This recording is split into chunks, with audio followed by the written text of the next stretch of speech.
गॅसच्या मुद्द्यावरून विरोधक सत्ताधाऱ्यांना चांगलंच टार्गेट करतायत. सुप्रिया सुळे म्हणतात की केंद्र जे म्हणते आणि राज्य जे म्हणते त्याच्यामध्ये तफावत आहे.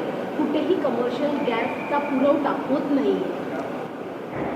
सुप्रिया सुळेंच्या बोलण्यामध्ये आणि आम्ही जे बोललो ते त्यांच्या ऐकण्यामध्ये मला असं वाटतं कुठेतरी गॅप मला दिसते आहे.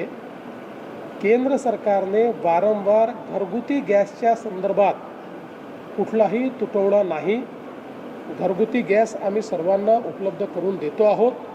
त्याकरता प्रतिदिवशी जेवढे सिलेंडर आपल्याला लागतात ते आमच्याकडे उपलब्ध आहेत हे सांगितलेलं आहे. त्यासोबत कमर्शियल गॅसच्या संदर्भात त्याला आपण सेकंड प्रायोरिटी दिलेली आहे, त्याला फर्स्ट प्रायोरिटी दिलेली नाही आहे. त्या संदर्भातली आपली पोझिशन काय आहे हे केंद्र सरकारने क्लिअर केलं आहे.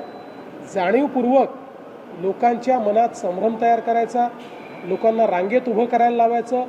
भीतीपोटी जेव्हा लोक रांगेत उभे राहतात किंवा सिलेंडरचं साठे बाजार किंवा आपल्या घरी एक सिलेंडर असताना परत एक अजून घेऊन ठेवा की बाबा अन्यथा उद्या जर टंचाई झाली तर काय करायचं, हे जे भीतीपोटी अनेक वेळा लोक करतात, या गोष्टी होऊ नये म्हणूनच केंद्र सरकारने स्पष्टपणे सांगितलं आहे की एक सिलेंडर मिळाल्यानंतर 23 दिवसाच्या अंतरानेच दुसरं सिलेंडर तुम्हाला त्या ठिकाणी प्राप्त होऊ शकेल. हे क्लिअर कट सांगितलं.